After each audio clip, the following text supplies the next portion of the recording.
Power of Concentration by Theron Q. Dumont. Lesson 14. The Art of Concentrating by Means of Practical Exercises. Select some thought and see how long you can hold your mind on it. It is well to have a clock at first and keep track of the time. If you decide to think about health, you can get a great deal of good from your thinking besides developing concentration. Think of health as being the greatest blessing there is in the world. Don't let any other thought drift in. Just the moment one starts to obtrude, make it get out. Make it a daily habit of concentrating on this thought for, say, 10 minutes. Practice until you can hold it to the exclusion of everything else. You will find it of the greatest value to centralize your thoughts on health. Regardless of your present condition, see yourself as you would like to be and be blind to everything else. You will find it hard at first to forget your ailments, if you have any, but after a short while you can shut out these negative thoughts and see yourself as you want to be. Each time you concentrate, you form a more perfect image of health, and as you come into its realization, you become healthy, strong, and wholesome. I want to impress upon your mind that the habit of forming mental images is of the greatest value. It has always been used by successful men of all ages, but few realize its full importance. Do you know that you are continually acting according to the images you form? If you allow yourself to mold negative images, you unconsciously build a negative disposition. You will think of poverty, weakness, disease, fear, etc.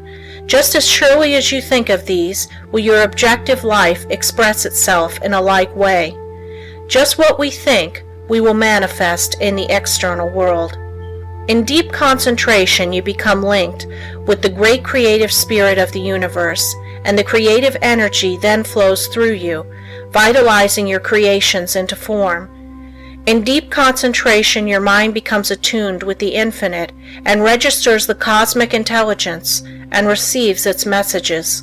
You become so full of the cosmic energy that you are literally flooded with divine power. This is a most desired state. It is then we realize the advantages of being connected with the supra-consciousness.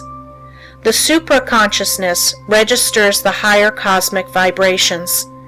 It is often referred to as the wireless station, the message recorded coming from the universal mind. There are very few that reach this stage of concentration.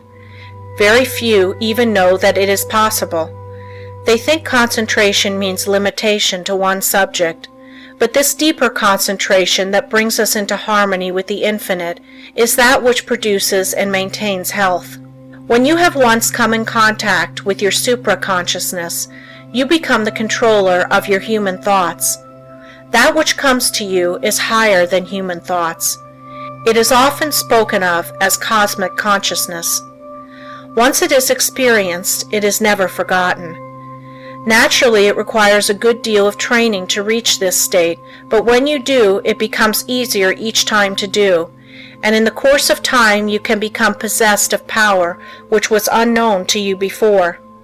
You are able to direct the expression of almost infinite power while in this deeper state of concentration. Exercises in concentration. The rays of the sun, when focused upon an object by means of a sunglass, produce a heat many times greater than the scattered rays of the same source of light and heat. This is true of attention. Scatter it and you get but ordinary results. But center it upon one thing and you secure much better results. When you focus your attention upon an object, your every action, voluntary and involuntary, is in the direction of attaining that object. If you will focus your energies upon a thing to the exclusion of everything else, you generate the force that can bring you what you want. When you focus your thought, you increase its strength. The exercises that follow are tedious and monotonous, but useful. If you will persist in them, you will find they are very valuable, as they increase your powers of concentration. Before proceeding with the exercises, I will answer a question that just comes to me. This person says after he works all day, he is too tired to practice any exercise. But this is not true. We will say he comes home all tired out, eats his supper, and sits down to rest. If his work has been mental, the thought which has been occupying his mind returns to him, and this prevents him from securing the rest he needs. It is an admitted fact that certain thoughts call into operation a certain set of brain cells. The other cells, of course, are not busy at that time and are rested.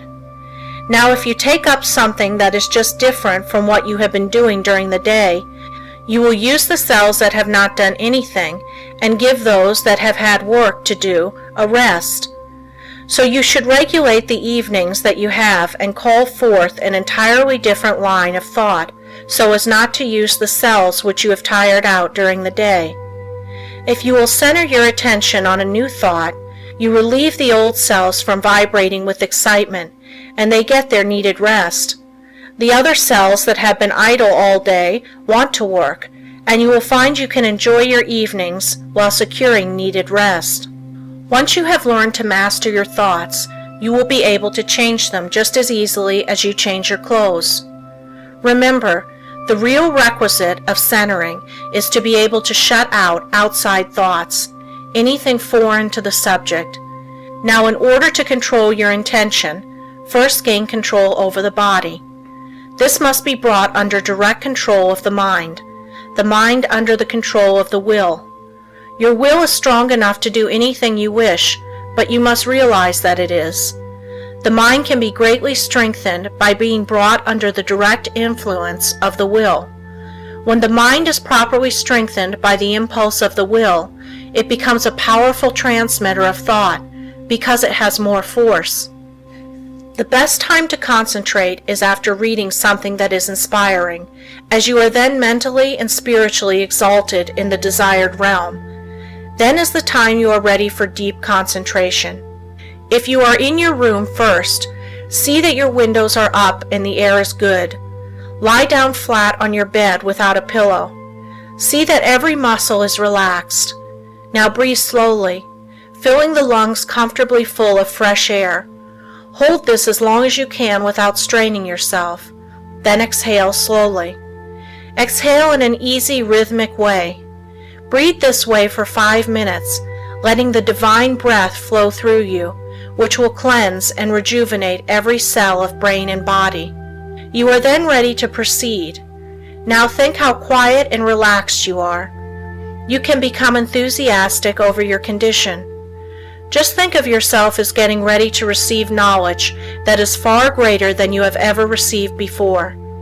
Now relax and let the Spirit work in and through you and assist you to accomplish what you wish. Don't let any doubts or fears enter. Just feel that what you wish is going to manifest. Just feel it already has.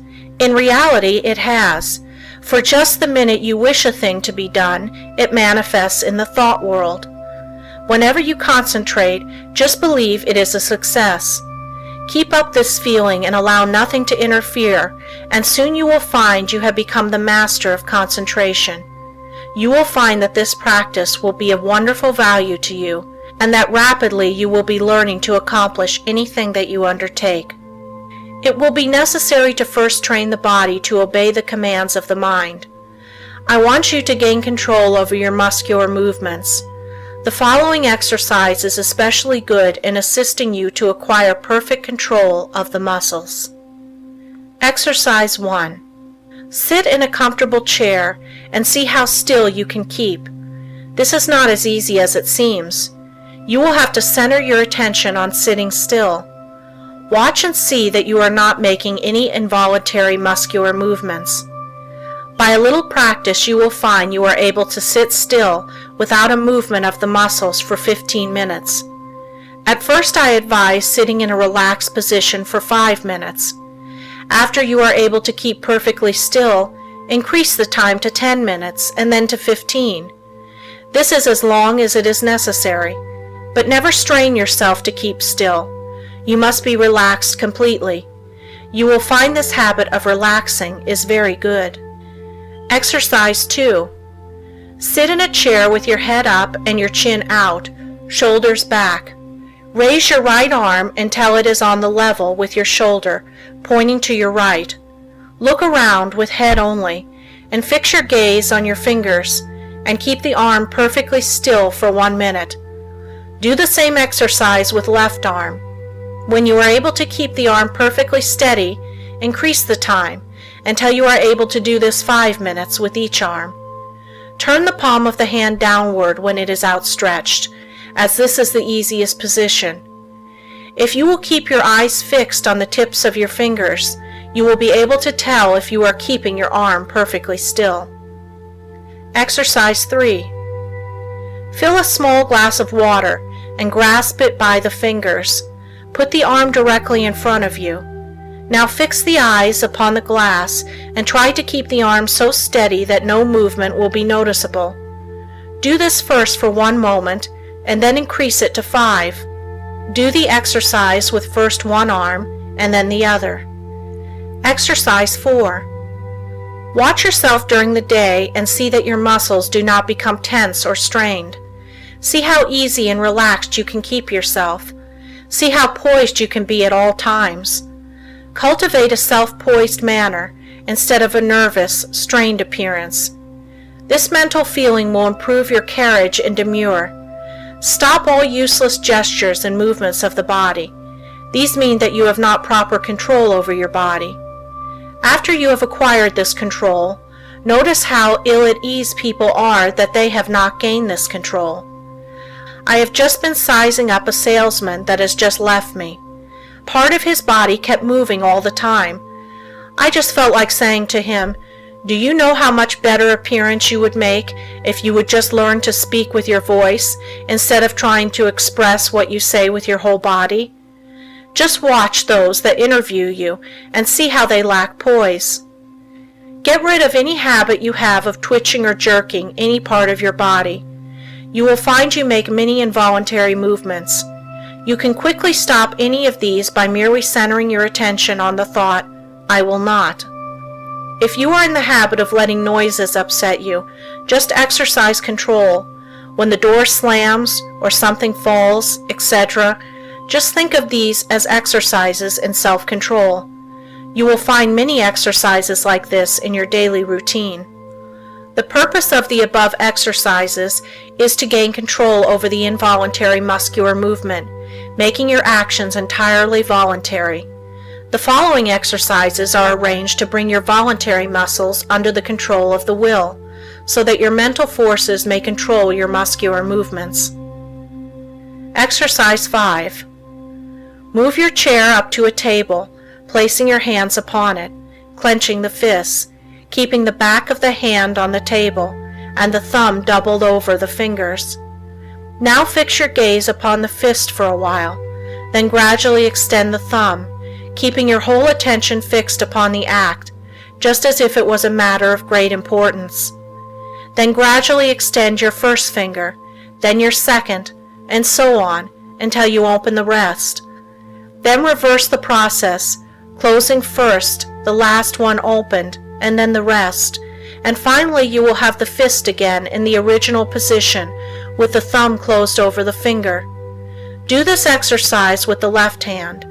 Keep up this exercise first with one hand and then the other until you have done it 5 times with each hand. In a few days you can increase it to 10 times.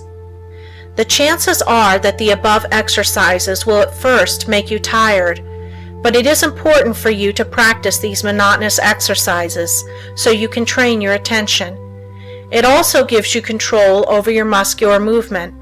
The attention, of course, must be kept closely on each movement of the hand. If it is not, you will of course lose the value of the exercise. Exercise 6. Put the right hand on knee, both fingers and thumb closed, except the first finger, which points out in front of you. Then move the finger slowly from side to side, keeping the attention fixed upon the end of the finger. You can make up a variety of exercises like these. It is good training to plan out different ones. The main point you should keep in mind is that the exercise should be simple and that the attention should be firmly fixed upon the moving part of the body. You will find your attention will not want to be controlled and will try to drift to something more interesting. This is just where these exercises are of value, and you must control your attention and see it is held in the right place and does not wander away. You may think these exercises very simple and of no value, but I promise you in a short time you will notice that you have a much better control over your muscular movements, carriage and demure, and that you will find that you have greatly improved your power of attention and can center your thoughts on what you do, which of course will be very valuable. No matter what you may be doing, imagine that it is your chief object in life. Imagine that you are not interested in anything else in the world but what you are doing. Do not let your attention get away from the work you are at. Your attention will no doubt be rebellious, but control it and do not let it control you. When once you conquer the rebellious attention, you have achieved a greater victory than you can realize at the time. Many times afterwards you will be thankful you have learned to concentrate your closest attention upon the object at hand. Let no day go by without practicing concentrating on some familiar object that is uninteresting. Never choose an interesting object, as it requires less attention. The less interesting it is, the better the exercise will it be. After a little practice you will find you can center your attention on uninteresting subjects at will. The person that can concentrate can gain full control over his body and mind and be the master of his inclinations, not their slave. When you can control yourself, you can control others. You can develop a will that will make you a giant compared with the man that lacks willpower. Try out your willpower in different ways until you have it under such control that as soon as you decide to do a thing, you go ahead and do it. Never be satisfied with the "I did fairly well" spirit, but put forward your best efforts. Be satisfied with nothing else. When you have gained this, you are the man you were intended to be. Exercise 7. Concentration increases the sense of smell. When you take a walk or drive in the country or pass a flower garden, concentrate on the odor of flowers and plants. See how many different kinds you can detect. Then choose one particular kind and try to sense only this. You will find that this strongly intensifies the sense of smell. The differentiation requires, however, a particularly attentive attitude. When sense of smell is being developed, you should not only shut out from the mind every thought but that of odor, but you should also shut out cognizance of every odor save that upon which your mind, for the time, is concentrated. You can find plenty of opportunity for exercises for developing the sense of smell. When you are out in the air, be on the alert for the different odors. You will find the air laden with all kinds, but let your concentration upon the one selected be such that a scent of its fragrance in after years will vividly recall the circumstances of this exercise. The object of these exercises is to develop concentrated attention, and you will find that you can, through their practice, control your mind and direct your thoughts, just the same as you can your arm. Exercise 8. Concentration on the within. Lie down and thoroughly relax your muscles. Concentrate on the beating of your heart. Do not pay any attention to anything else. Think how this great organ is pumping the blood to every part of the body. Try to actually picture the blood leaving the great reservoir and going in one stream right down to the toes. Picture another going down the arms to the tips of the fingers. After a little practice, you can actually feel the blood passing through your system. If at any time you feel weak in any part of your body, will that an extra supply of blood shall go there. For instance, if your eyes feel tired, picture the blood coming from the heart, passing up through the head and out to the eyes. You can wonderfully increase your strength by this exercise. Men have been able to gain such control over their heart that they have actually stopped it from beating for 5 minutes. This, however, is not without danger, and it is not to be practiced by the novice. I have found the following a very helpful exercise to take just before going to bed and on rising in the morning. Say to yourself, Every cell in my body thrills with life. Every part of my body is strong and healthy. I have known a number of people to greatly improve their health in this way. You become what you picture yourself to be. If your mind thinks of sickness in connection with self, you will be sick. If you imagine yourself in strong, vigorous health, the image will be realized. You will be healthy. Exercise 9. Concentrating on sleep. What is known as the water method is, although very simple, very effective in inducing sleep. Put a full glass of clear water on a table in your sleeping room. Sit in a chair beside the table and gaze into the glass of water and think how calm it is. Then picture yourself getting into just as calm a state. In a short time you will find the nerves becoming quiet and you will be able to go to sleep. Sometimes it is good to picture yourself becoming drowsy to induce sleep. And again, the most persistent insomnia has been overcome by one thinking of himself as some innate object, for instance, a hollow log in the depths of the cool, quiet forest. Those who are troubled with insomnia will find these sleep exercises that quiet the nerves very effective. Just keep the idea in your mind that there is no difficulty in going to sleep. Banish all fears of insomnia. Practice these exercises and you will sleep. By this time you should have awakened to the possibilities of concentration and have become aware of the important part it plays in your life. Exercise 10.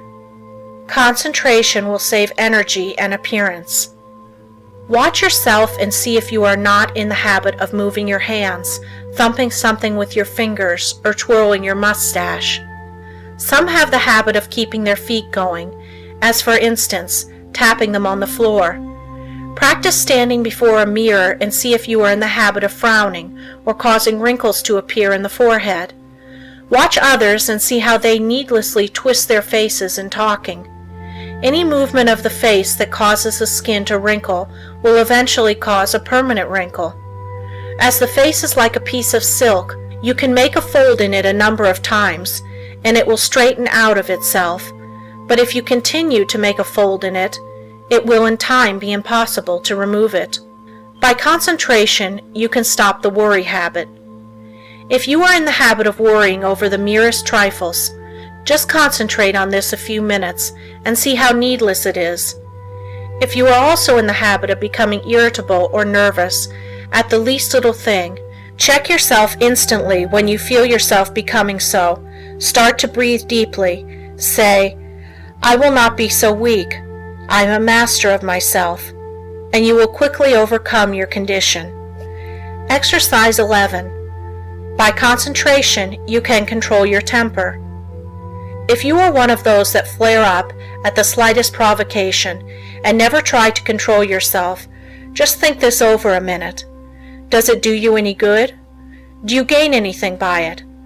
Doesn't it put you out of poise for some time? Don't you know that this grows on you and will eventually make you despised by all that have any dealings with you? Everyone makes mistakes, and instead of becoming angry at their perpetrators, just say to them, "Be more careful next time." This thought will be impressed on them, and they will be more careful. But if you continually complain about their making a mistake, the thought of a mistake is impressed on them, and they will be more likely to make mistakes in the future. All lack of self-control can be conquered if you will but learn to concentrate. Many of you that read this may think you are not guilty of either of these faults, but if you will carefully watch yourself, you will probably find that you are, and if this is so, you will be greatly helped by repeating this affirmation each morning. I am going to try today not to make a useless gesture, or to worry over trifles, or become nervous or irritable. I intend to be calm, and in no difference what may be the circumstances, I will control myself. Henceforth, I resolve to be free from all signs that show lack of self-control. At night, quickly review your actions during the day and see how fully you realized your aim. At first you will, of course, have to plead guilty of violation a few times, but keep on, and you will soon find that you can live up to your ideal. After you have once gained self-control, however, don't relinquish it. For some time it will still be necessary to repeat the affirmation in the morning and square your conduct with it in the evening. Keep up the good work until at last the habit of self-control is so firmly fixed that you could not break it even though you tried. I have had many persons tell me that this affirmation and daily review made a wonderful difference in their lives. You too will notice a difference if you live up to these instructions. Exercise 12. Practice talking before a glass. Make 2 marks on your mirror on a level with your eyes, and think of them as 2 human eyes looking into yours. Your eyes will probably blink a little at first. Do not move your head, but stand erect. Concentrate all your thoughts on keeping your head perfectly still. Do not let another thought come into your mind. Then, still keeping the head, eyes, and body still, think that you look like a reliable man or woman should, like a person that anyone would have confidence in. Do not let your appearance be such as to justify the remark, "I don't like his appearance. I don't believe he can be trusted." While standing before the mirror, practice deep breathing. See that there is plenty of fresh air in the room and that you are literally feasting on it. You will find that, as it permeates every cell, your timidity will disappear. It has been replaced by a sense of peace and power. The one that stands up like a man and has control over the muscles of his face and eyes always commands attention. In his conversation, he can better impress those with whom he comes in contact. He acquires a feeling of calmness and strength that causes opposition to melt away before it. 3 minutes a day is long enough for the practice of this exercise. Look at the clock before you commence the exercise, and if you find you can prolong the exercise for more than 5 minutes, do so. The next day, sit in a chair, and without looking at the picture, concentrate on it and see if you cannot think of additional details concerning it. The chances are you will be able to think of many more. It might be well for you to write down all you thought of the first day, and then add to the list each new discovery. You will find that this is a very excellent exercise in concentration. Exercise 13. The control of sensations. Think how you would feel if you were cool, then think how you would feel if you were cold. Again, how would you feel if it were freezing? In this state, you would be shivering all over. Now think of just the opposite conditions. Construct such a vivid image of heat that you are able to experience the sensation of heat even in the coldest atmosphere. It is possible to train your imagination until you do this, and it can then be turned to practical account in making undesirable conditions bearable. You can think of many very good exercises like this. For instance, if you feel yourself getting hungry or thirsty, and for any reason you do not wish to eat, do not think of how hungry or thirsty you are, but just visualize yourself as finishing a hearty meal. Again, when you experience pain, do not increase it by thinking about it, but do something to divert your attention, and the pain will seem to decrease. If you will start practicing along this line systematically, you will soon gain a wonderful control over the things that affect your physical comfort. Exercise 14. The Eastern way of concentrating. Sit in a chair with a high back in upright position. Press one finger against the right nostril. Now take a long, deep breath, drawing the breath in gently as you count 10. Then expel the breath through the right nostril as you count 10. Repeat this exercise with the opposite nostril. This exercise should be done at least 20 times at each sitting. Exercise 15. Controlling desires. Desire, which is one of the hardest forces to control, will furnish you with excellent exercises in concentration. It seems natural to want to tell others what you know, but by learning to control these desires, you can wonderfully strengthen your powers of concentration. Remember, you have all that you can do to attend to your own business. Do not waste your time in thinking of others or in gossiping about them. If from your own observation you learn something about another person that is detrimental, keep it to yourself. Your opinion may afterwards turn out to be wrong anyway, But whether right or wrong, you have strengthened your will by controlling your desire to communicate your views.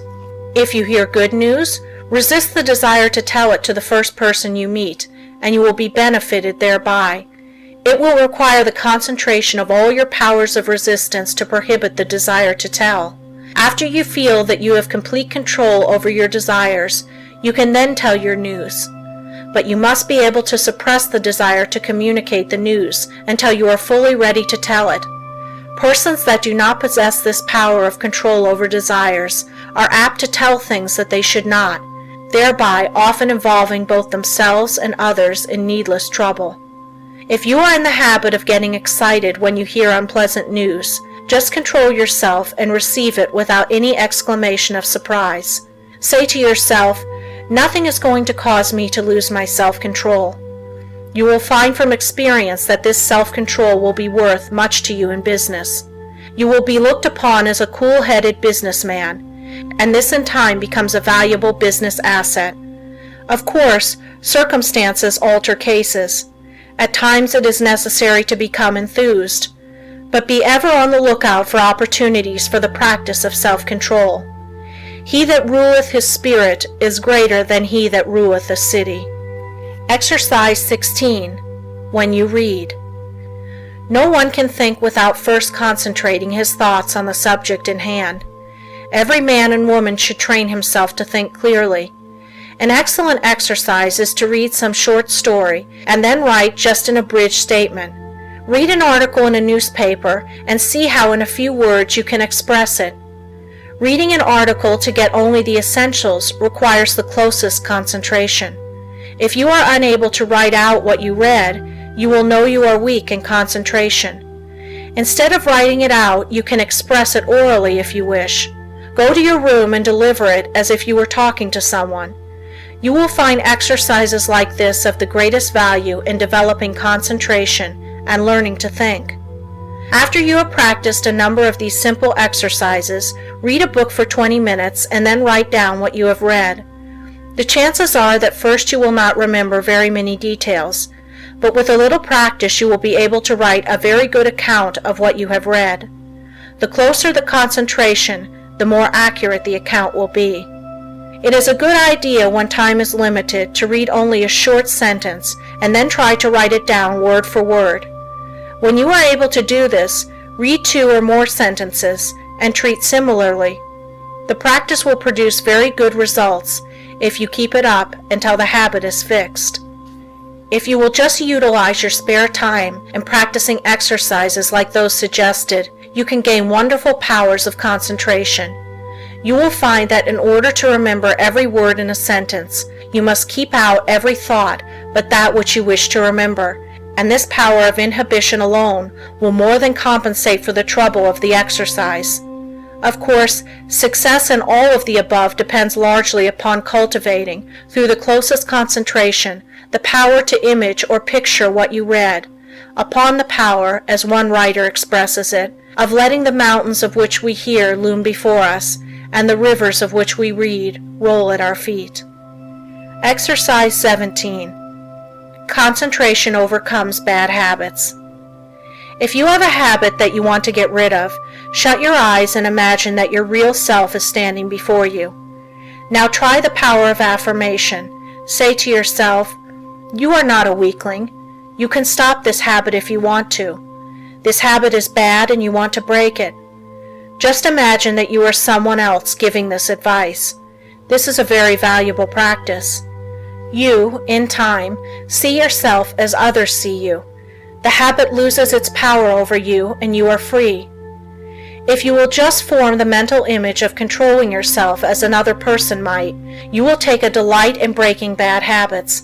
I have known a number of men to break themselves of drinking in this way. Exercise 18. Watch concentration. Sit in a chair and place a clock with the second hand on the table. Follow the second hand with your eyes as it goes around. Keep this up for 5 minutes, thinking of nothing else but the second hand. This is a very good exercise when you only have a few minutes to spare, if you are able to keep every other thought in the stream of consciousness subordinate to it. As there is little that is particularly interesting about the second hand, it is hard to do this, but in the extra effort of willpower required to make it successful lies its value.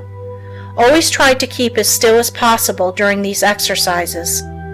In this way you gain control over nerves, and this quieting effect is very good for them. Exercise 19. Faith concentration. A belief in the power to concentrate is of course very important. I purposely did not put this exercise in the beginning where it naturally belongs, because I wanted you to know that you could learn to concentrate. If you have practiced the above exercises, you have now developed this concentration power to a considerable extent, and therefore you have faith in the power of concentration, but you can still become a much stronger believer in it. We will say that you have some desire or wish you want fulfilled, or that you need some special advice.